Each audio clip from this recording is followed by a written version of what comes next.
Imagine she's in a state with an abortion ban. 1 out of 3 women are, by the way, in our country. And she's a mom. So she's going to have to figure out, one, God help her if she has affordable childcare. God help her if she has paid leave.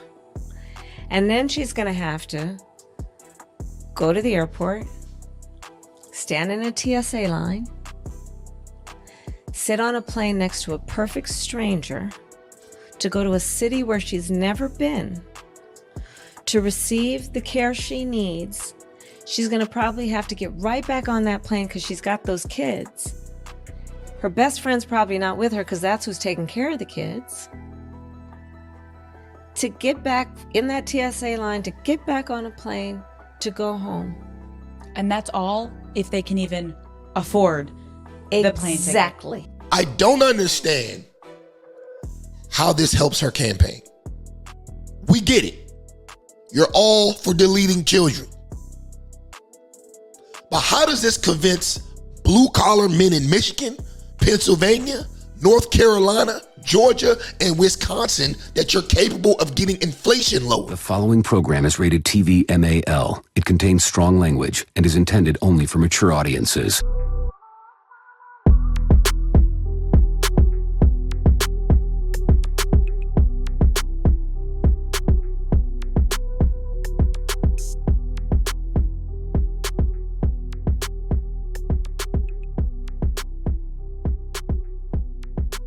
People are starting to see right through the Democrats and their foolishness.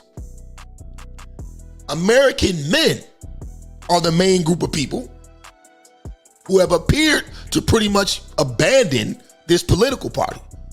The unions, the tradesmen, Latino men, and black men have all taken monumental shifts in their support for the Democratic Party. I mean, at this point, I think it's like 50% of Latino men have sided with Trump. And that's just the ones who are willing to admit it. That number is probably much higher.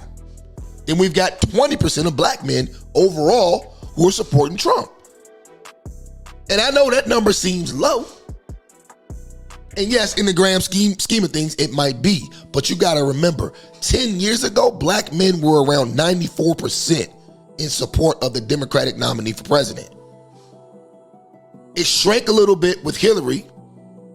But at this point, we're at 80%, which is 20% for Trump.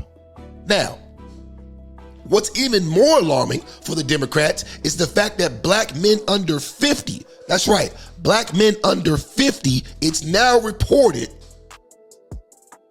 that 26% of them are backing President Trump. And honestly, just like the Latino men, that number is probably somewhere around 40 to 45% because there are a lot of black men who just keep quiet because they don't want no smoke. A lot of black men are just keeping quiet because they don't want the smoke that comes with admitting to supporting Trump. Now, with these numbers being as critical as they are for the Harris campaign, you got to ask yourself, why isn't she trying to fix this? It's like instead of trying to stop the bleeding, they're focusing on groups who they already have in the bag. A perfect example would be the latest Kamala Harris scripted interview that she did on the Call Her Daddy podcast. Now, if you guys aren't familiar with this show, basically it's a podcast that focuses on women pleasing their partners with fellatio.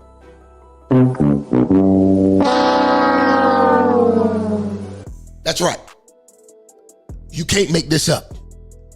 1 month before the election, and the Democrat nominee, best known for sleeping her way to the top, is doing a show dedicated to sleeping your way to the top. Instead of trying to convince the men in the swing states that you need to win the election to vote for you, you choose to go on a show that caters to 304s. So anyway, without wasting any more time, let's get to the videotape. At a rally in Pennsylvania, former President Trump recently told women You will be protected, and I will be your protector. What do you make of that? So he who, when he was president, hand-selected 3 members of the United States Supreme Court with the intention that they would undo the protections of Roe v. Wade. And they did just as he intended, and there are now 20 states with Trump abortion bans, including bans that make no exception for rape or incest, which we just discussed, which means that you're telling a survivor of a crime of a violation to their body they don't have a right to make a decision about what happens to their body next, which is immoral. So this is the same guy that is now saying that. This is the same guy who said that women should be punished for having abortions. This is the same guy who uses the kind of language he does to describe women. So, yeah, there you go.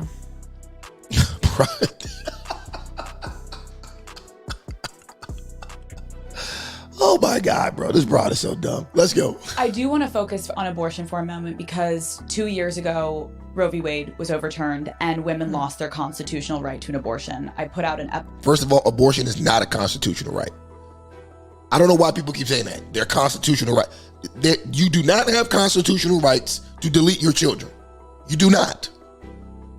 You do not. The only reason that deleting your child is legal was because of a court case that happened in the 1970s. Let's go. Episode about it. I flew to North Carolina. Yeah. I went to a preferred women's health center. I met with women that were getting screamed at and chanted at and called baby killers. And it was the most eye-opening experience I've ever had because I am a privileged white woman that lives in Los Angeles and I am so aware of that. I understand that a lot of the younger generation sees things online and is like, what is right, what is wrong, what is real, what is not.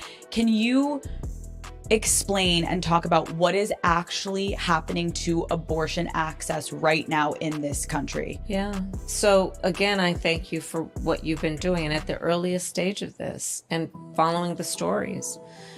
So, on public policy, I often tell my team, look, I don't want to hear about public policy is a fancy kind of speech or paper. Tell me how it'll affect a real person. So let's talk about how it affects a real person. The majority of women who receive abortion care are mothers. So if she's in a state, and by the way, every state in the South, except for Virginia, has an abortion ban. Okay? So imagine she's in a state with an abortion ban. 1 out of 3 women are, by the way, in our country. And she's a mom. So she's going to have to figure out, one, God help her if she has affordable childcare. God help her if she has paid leave. And then she's going to have to go to the airport, stand in a TSA line, sit on a plane next to a perfect stranger to go to a city where she's never been to receive the care she needs. She's going to probably have to get right back on that plane because she's got those kids. Her best friend's probably not with her because that's who's taking care of the kids. To get back in that TSA line, to get back on a plane, to go home. And that's all if they can even afford the plane ticket or the bus ticket. Exactly. Because when Roe v. Wade was overturned, I remember... Now, really? Really? I cannot believe that this is the conversation, right? So they're basically like, what is she supposed to do, right? What is this mom supposed to do? I'll tell you what she's supposed to do. Stop effing around. Close your legs and focus on your children. Use a rubber. Take birth control. Stop giving up raw coochie to men who you aren't committed to. There are a plethora of things you could do to keep from dodging your God-given responsibility as a woman. This is insane. Like, this is insane, bro. She's actually trying to make the sexual, irresponsible ways of a lot of women. She's trying to turn them into victims. You're irresponsible with your coochie. It's not our fault. You weren't smart enough to use one of the plethora of things you could have used to prevent getting pregnant. Now we're supposed to feel sorry for you because you're too lazy to use contraceptive? You're too lazy to track your ovulation? And now we're supposed to feel sorry for you because you got to get on a plane just to go delete your kid. I don't feel sorry for you at all. I do not. Remember, my DMs were flooded with thousands of women begging me to help. And it's overwhelming. And I can't even imagine, I'm saying that in front of you, but it's overwhelming. And I remember people begging me like, I just need to afford a bus ticket so I can get out of this abortion desert that I live in the South, so I can get to abortion desert. Bro, yo, I'm telling you, man, it has just gotten crazy in this country, man. It has gotten crazy. This is why I am a fan of Project 2025. A lot of things need to be cut off at the root. I'm a fan of Project 2025. I wish they would enact it. Unfortunately, that's not what Trump is running on. But I wish he was. A state, but they can't even afford, you know what I mean? So it's like these people are literally landlocked into a position that they don't want to be. And here's the thing. Here's the thing is that, how did they put themselves in that position? Why does no one ever ask that? How did they put themselves into this position? If you know you live in Tennessee and there's an abortion ban past 6 weeks, what should you do? Make sure the guy uses a rubber. Get on birth control. Do something. you don't have to abandon your faith or deeply held beliefs to agree. The government shouldn't be telling her what to do.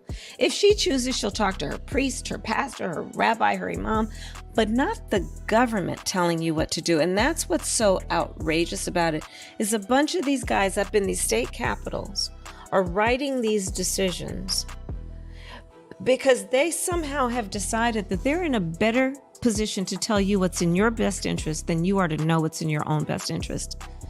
It's outrageous. It's outrageous. I mean, daddy gang, to put it in our TikTok terms, I have seen girls on the street walk up to men and be like, do you know where a tampon goes? Do you know how many tampons we use? Do you even know how, do you know what a X or Y or Z is of a part of our, and they don't know the answer. I was the first vice president or president to ever in office go to a reproductive health care clinic. And on that note, I mean, bro, it is what it is. I don't understand how this helps her campaign. We get it. You're all for deleting children. But how does this convince blue-collar men in Michigan, Pennsylvania, North Carolina, Georgia, and Wisconsin that you're capable of getting inflation lowered? This entire interview was a prime example of the ungrateful entitlement that a significant portion of the women in our society unfortunately possess. Let's be honest. American women are the most spoiled and entitled women in the entire world. They literally get everything they want, and they still complain as if they're getting stoned in the streets like women in Afghanistan or something. You get all the same benefits as men without having to sacrifice half as much as we do. It's crazy. It's like you want all the benefits of being a man without dealing with the consequences.